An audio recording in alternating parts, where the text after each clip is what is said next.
Les labos ne vivent que sur la sécurité sociale, que sur l'argent de la sécu. S'il n'y a pas la mise sur le marché, vous n'existez plus. Vous êtes des fonctionnaires. Vous devriez être payés comme des fonctionnaires. Toi et toute la clique, vous devriez être payés comme des fonctionnaires.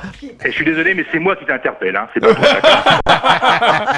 d'accord. Non. On laisse Frédéric terminer son argumentation. Ouais. Il y a une part de vérité dans ce que tu dis, dans le sens où les laboratoires sont là pour gagner de l'argent, c'est vrai. Oui, c'est normal. C'est vrai qu'il y a des actionnaires, mais comme avec nos impôts, pas avec l'argent privé. Attends, laisse-le terminer, Étienne. Dire que c'est qu'en France, dans le monde entier, c'est comme ça. Non. Il y a un système de sécurité sociale en France qui permet un remboursement qui est le meilleur système au monde. Ça, on le sait.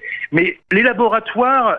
Tu prends des exemples comme le Mediator, j'ai entendu tout à l'heure, ou alors les 3 médicaments que tu as cités, c'est Mediator, Cialis et Viagra. Bonjour quand même, hein, excuse-moi, mais oui, c'est pas la même chose. Tu as un laboratoire, ou peut-être 2... En même temps, il a bientôt 60 ans, on comprend pourquoi il parle de Viagra et Cialis. Un éducateur va être condamné pour pédophilie, je vais faire dans l'excès comme toi, est-ce que je vais dire tous les éducateurs sont des pourris, c'est tous des pédophiles, je veux pas que mes enfants aillent les voir. Non mais le système, le système du lobby pour la mise sur le marché, c'est que le Mediator n'a été que un révélateur d'un système qui existe. Là, c'est parce qu'il y a eu des morts. Je veux dire qu'il y a des médicaments dont on sait, il y a eu un bouquin de Debré qui est sorti sur l'inutilité des médicaments.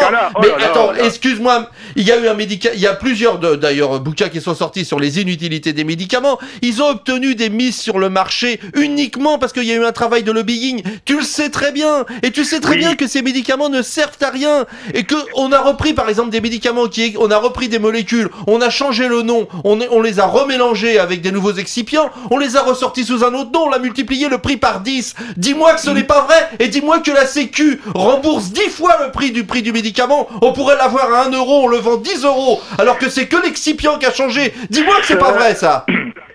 Premièrement, ce n'est pas vrai. Si, c'est vrai, tu le sais très bien. C'est une référence d'un bouquin qui est risé de tous les comités scientifiques en France. Alors, je suis désolé. Le bouquin de Bernard Debré ?